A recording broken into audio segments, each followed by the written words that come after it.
When we are no longer able to change a situation, we are challenged to change ourselves. Viktor Frankl. Why does silence hurt more than words? Why does being ignored feel like rejection carved into the soul? Today we explore the 5 deadly mistakes men make when she ignores them, but more importantly, we uncover the hidden truths about human psychology that lie beneath those mistakes. This is not just about relationships, it's about you, your inner strength, and your growth. Mistake 1. Chasing harder. When she begins to pull away, something almost primal awakens inside of you. Your chest tightens, your heartbeat accelerates, and your mind races. Every instinct screams, don't let her slip away. Do something. Say something. Prove yourself. But here lies the trap. The more you chase, the more she retreats. And the more she retreats, the more desperate your chase becomes. It is not simply a relationship dynamic, it is psychology in motion, a reflection of deep-seated human fears. Psychologists call this the pursuer-distancer dynamic. The more one person distances, the more the other feels compelled to pursue. It's a cycle that feeds itself, much like a predator chasing prey, except the prey runs faster when it senses desperation. The brain interprets rejection or even the hint of it as a threat to survival. Evolution has wired us this way. Being excluded from the tribe once meant death. Today, exclusion simply means unanswered texts, ignored calls, or the cold silence of someone pulling away. Yet your nervous system reacts as though it's life or death. Isn't it strange how silence can feel like danger? Isn't it strange how the absence of one person can feel heavier than the presence of many? The law of diminishing returns states that the more effort you invest into something that resists, the less valuable each new effort becomes. Imagine pouring water into a glass that is already full, it spills, wasted. When you chase her harder, every text, every call, every attempt becomes less impactful. What once might have been seen as charming attention quickly transforms into noise, clutter, even annoyance. Ask yourself honestly, are you truly chasing her, or are you running from the emptiness inside yourself? He who chases 2 hares catches neither. Ancient proverb. The irony is clear. The harder you try to capture her attention, the more you lose both her and yourself. Chasing is often not about love. It is about fear. Fear of rejection. Fear of abandonment. Fear of being alone with yourself. When she ignores you, the silence becomes a mirror. You do not see her absence. You see your own insecurities reflected back. You see the shadow of your unhealed wounds, the echoes of moments when you felt invisible, unwanted, or not enough. That is why the urge to chase is so overwhelming. It is not her footsteps you are pursuing, but your own fear running ahead of you. Can you sit with the silence without trying to break it? Can you resist the urge to chase and instead turn inward to face what you are running from? Human psychology works on simple, often unspoken principles. What is too easily obtained loses its value. What is scarce and self-contained becomes precious. When you chase harder, you send an unconscious message: my value is not complete without you. And in doing so, you devalue yourself. The more you give without balance, the more she feels the imbalance. But when you stop chasing, when you hold your ground, when you redirect your energy toward yourself, something changes. You no longer appear as the pursuer, but as the grounded center. And human beings are drawn to gravity. Every action in this cycle begins in the mind. A thought sparks an emotion, and the emotion drives the chase. To break free, you must learn to interrupt the cycle at the level of awareness. When you feel the urge to text, pause.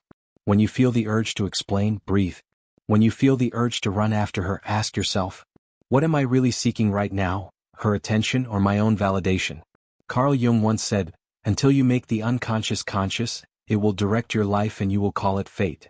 Chasing is not fate, it is unconscious programming.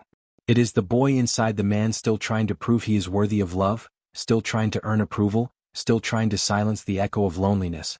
If you can see this clearly, the chase loses its power.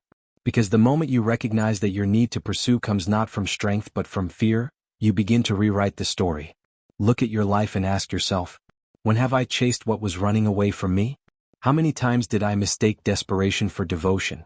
How often have I confused the fear of losing someone with the presence of love? Man conquers the world by conquering himself. Zeno of Citium. Perhaps the true mistake is not that you chased her. Perhaps the true mistake is that you forgot you are already whole, already enough, already complete even when ignored. Section 2, Storytelling Style. Perfect. Let's now expand Section 2, Storytelling Style into a long-form script, almost equals 800 words. This section will feel different from Section 1. Instead of an analytical breakdown, it will use narrative, imagery, emotional tension and pacing, like walking the viewer through a scene they've lived, making them feel the void of silence. No conclusion at the end, just immersion. Studio microphone section 2, storytelling style, almost equals 800 words. Picture this. It's late at night. The room is quiet, yet your mind is anything but. You pick up your phone, type the message, short, casual, nothing too heavy. You hit send. And then, you wait. 3 dots appear. Your chest rises. Anticipation builds. Then, just as suddenly, the dots vanish. Silence. You tell yourself it's nothing. Maybe she's busy. Maybe she'll reply in a moment. But 5 minutes become 15, 15 become an hour. And that silence grows louder than any sound in the room. Mistake 2, filling the silence with endless texts. You type another message. Something funny. Something light. No response. You send a follow-up just to check in. Still nothing. Every message begins to feel like a rock thrown into an endless canyon. You wait to hear it land. But the canyon is too deep and the echo never returns. Isn't it strange how silence can scream? Isn't it strange how the absence of a reply can feel like rejection carved into your skin? Your imagination starts to work against you. Maybe she doesn't like you anymore. Maybe she's with someone else. Maybe you said something wrong. The silence becomes a canvas where your fears paint their darkest colors. And so, you keep texting, not because the conversation is alive but because you're trying to kill the discomfort of uncertainty. Every new message is less about her and more about soothing yourself. But here's the cruel irony. Every message you send without reply makes you feel smaller. Each unanswered attempt becomes proof in your own mind that you are invisible. Sometimes silence is a louder answer than words. Imagine it again. Your phone lights up, but it's not her. It's a notification from some app, a reminder you don't care about. You check anyway, hoping against reason. The hours stretch. Your hand keeps reaching for the phone, refreshing, checking again, as though the act itself might summon her response. But the screen remains empty. And the silence wins. This is where the story turns inward. Because the silence is not just her silence, it's a reflection of something deeper inside you. Ask yourself, what am I trying to fill with her attention that I cannot fill within myself? Are you texting her because you have something genuine to share? Or are you texting her because you're afraid to be alone with your own thoughts? Sometimes what we call communication is really a cry for reassurance. We are not speaking to her, we are speaking to the parts of ourselves that doubt our worth. When silence lingers, your brain interprets it as uncertainty. And the human mind despises uncertainty. It would rather invent painful answers than sit with the unknown. So you text again. And again. Each message is not about her. It's about your desperate attempt to replace the discomfort of ambiguity with any response, even if it's rejection. But here's the paradox. The more you try to break the silence, the more you feed it. The void grows stronger because it thrives on your energy. And in that moment, you become its prisoner. Think of silence like a chess game. Every move matters. When you flood the board with frantic moves, you hand over your strategy. She doesn't need to ignore you anymore, you're already defeating yourself. Every unanswered message reveals more than you realize. It shows your anxiety. It shows your lack of patience. It shows that her attention controls your stability. And when someone senses that, the balance of power shifts. The more you push, the less she feels the need to respond. Because why chase what already chases you? But here's the truth no one likes to admit. Her silence is not the real pain. The real pain is what it awakens inside of you. That tightening in your chest. That knot in your stomach. That whisper that says, maybe I'm not enough. Every unanswered text is not just silence from her. It is an echo of every time you felt unseen in your life. Her ignoring you touches a wound that existed long before she came along. And so, you send message after message trying not just to reach her but to silence that wound. The next time the dots appear and disappear, pause. Don't send the extra message. Don't hand your peace of mind over to her response. Instead, notice what rises in the silence. Ask yourself, am I sending this text because I truly have something meaningful to say, or because I am afraid of what her silence makes me feel? Because the real battle is not with her phone or her attention or even her silence. The real battle is with yourself. The part of you that believes her response is the key to your worth. Mistake 3, taking it personally. Her silence might not even be about you. Maybe it's her fear. Maybe it's her confusion. Maybe it's her world. And yet, how often do we take that silence and turn it into a mirror of our own worth? Close your eyes for a moment. Breathe in slowly. Exhale gently. Now imagine this. A single moment of silence arrives. No message. No call. No response. And within seconds the mind begins to write a story. She doesn't care. She's losing interest. I must have done something wrong. But is that the truth? Or is it simply the story you are telling yourself? Her silence does not define my value. My reaction defines me. Notice how powerful that sentence becomes when you let it sink in. Our minds are storytellers. They do not like emptiness, they do not like gaps. Whenever there is silence, the mind rushes in to fill it. And what does it fill it with? Often with fear. That silence may have nothing to do with you, yet your mind turns it into a weapon against yourself. It becomes proof of inadequacy. Proof that you are not enough. Have you noticed how often we build stories in our mind? Stories that are heavier than reality itself? A single hour without a reply becomes a mountain of assumptions. A single day of distance becomes a novel of rejection. And all of it exists only in your imagination. Instead of running from that silence, let's stay with it. Close your eyes again. Place your hand on your chest. Feel your breath, steady, alive, present. Repeat quietly. Her silence is not my story. My peace is not dependent on her voice. This is not about ignoring reality, it is about separating reality from illusion. Reality is simple, she has not replied. Illusion is what your mind does with that fact, weaving it into self-blame, anxiety, and fear. Taking her silence personally is like carrying a burden that was never yours to begin with. Maybe she is dealing with her own battles. Maybe she is overwhelmed. Maybe she doesn't even know how to respond. But when you personalize it, you make her silence about you, about your worth, your desirability, your identity. And in doing so, you hand over the keys to your inner peace. Isn't it curious how quickly we let someone else's absence dictate the presence of our self-esteem? The Stoic philosopher Epictetus once said, "We are disturbed not by things, but by the views which we take of them." It is not her silence that wounds you, it is your interpretation of that silence. It is not the unanswered text that stings, it is the story you attach to it. I am not enough. When you learn to see the silence for what it is, neutral, empty, not personal, you reclaim your freedom. Consider this thought. Her silence is simply space. And in that space you are given a choice. You can fill it with fear. Or you can fill it with presence. You can turn inward and nurture your own ground, your own being, your own stillness. Silence, after all, can be a teacher. It can remind you that your value is not proven by anyone's response. He who has peace within himself has everything. Ancient proverb. Let's breathe together. Inhale slowly for 4 seconds. Hold for 4. Exhale for 6. As you breathe, ask yourself, why do I take her silence as evidence against me? Whose voice inside me whispers that I am not enough? When did I first begin to measure my value through someone else's attention? Often, it is not her silence that hurts. It is the echo of old wounds, moments when you were unseen, unheard, forgotten. Her silence awakens those memories. And you confuse the past with the present. To stop taking it personally is not to stop caring. It is to understand. To see clearly. To recognize that you are more than anyone's response, more than anyone's silence. Imagine yourself standing still, grounded, calm. Around you, the world may be noisy, people may come and go, messages may appear or vanish. But within you, there is a quiet center. When you rest in that center, her silence no longer shakes you. It becomes simply what it is, her silence. Nothing more, nothing less. So the next time silence arrives, pause. Feel your breath. Notice the story your mind wants to write. And gently remind yourself, her silence does not define my value. My reaction defines me. Stay with that thought. Stay with yourself. Stay present. Mistake 4. Trying to manipulate her attention. When a man feels her gaze slipping away, when he fears he is fading from her world, panic often rises. And with panic comes control. He thinks, if I show her I'm jealous, maybe she'll remember I care. Or, if I withhold my voice, maybe she'll chase me for answers.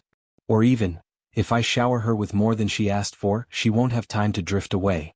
But each of these choices is rooted in the same soil: fear. Fear of invisibility. Fear of abandonment. Fear of not being enough on his own. And fear, once it takes the driver's seat, will always steer toward weakness. Look closer. The man who plays the jealousy card is not protecting love. He is exposing insecurity. The man who uses silence as a weapon is not standing strong. He is begging to be pursued without admitting it. The man who gives too much, too loudly, too often is not overflowing with generosity. He is desperately filling a void inside himself, hoping she won't notice the cracks. Richard Nixon once said, "A man is not finished when he is defeated. He is finished when he surrenders to bitterness. Defeat itself does not end a man. But when bitterness seeps in, when he allows resentment to twist his actions into manipulation, that is when his spirit begins to collapse. Because manipulation is not a tactic. It is bitterness turned into performance. It is the shadow of love, not love itself. So what is the alternative? Not force. Not games. Not pleas dressed in clever disguises. The alternative is elevation. Instead of bending your energy toward her, trying to pull her back into orbit, let your energy rise. Rise so high that her gaze is drawn to you naturally, like a sunflower bends toward the sun. And if her eyes never return, it no longer matters, because you have already transcended the need for them. Think of fire. A fire does not plead with the night to notice it. It burns because it must. It radiates because that is its nature. And inevitably, all who pass near it feel its heat, see its glow, are drawn to its presence. The fire does not manipulate attention. It commands it simply by being what it is. Be that fire. Not the man who schemes. Not the man who withholds. Not the man who overcompensates. But the man who burns, who rises, who radiates. Imagine walking through a crowded street. Hundreds of people brush past, faces blurred, voices colliding.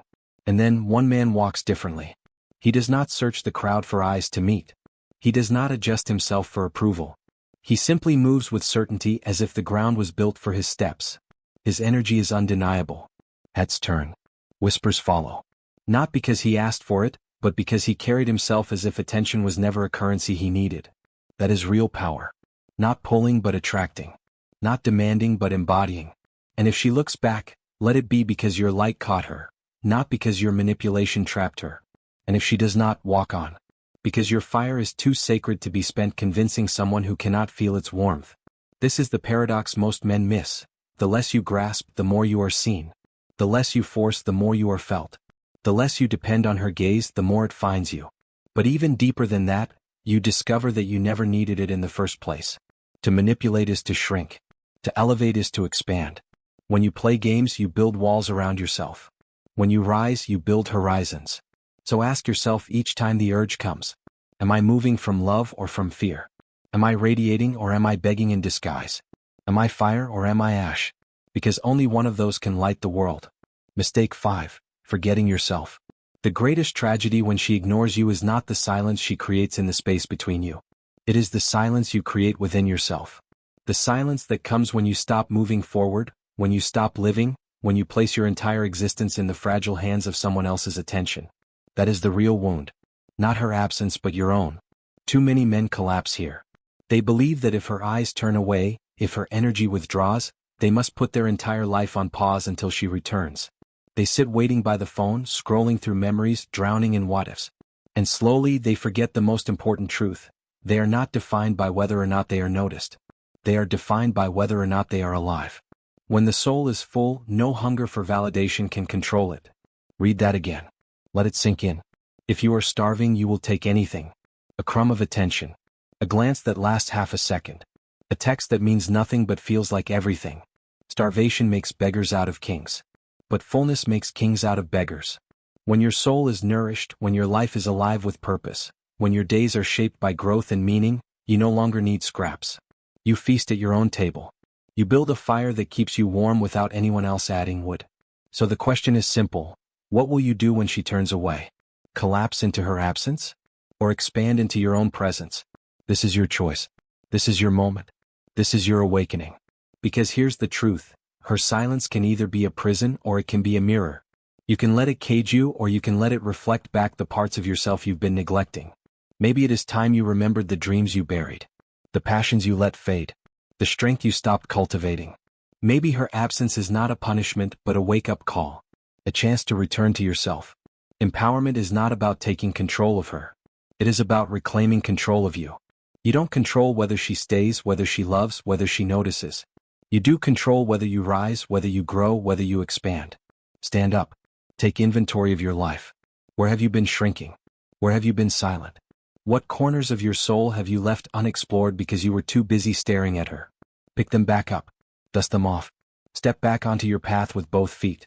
Because here's what happens when a man remembers himself. His presence shifts. His shoulders set differently. His voice carries more conviction. His days have rhythm, not stagnation. His nights have purpose, not emptiness. And that kind of presence is magnetic, not because it chases but because it radiates. Think about it. Have you ever seen a man so immersed in his mission, so alive in his growth, that the world naturally gravitated toward him? He wasn't begging. He wasn't waiting. He wasn't hoping.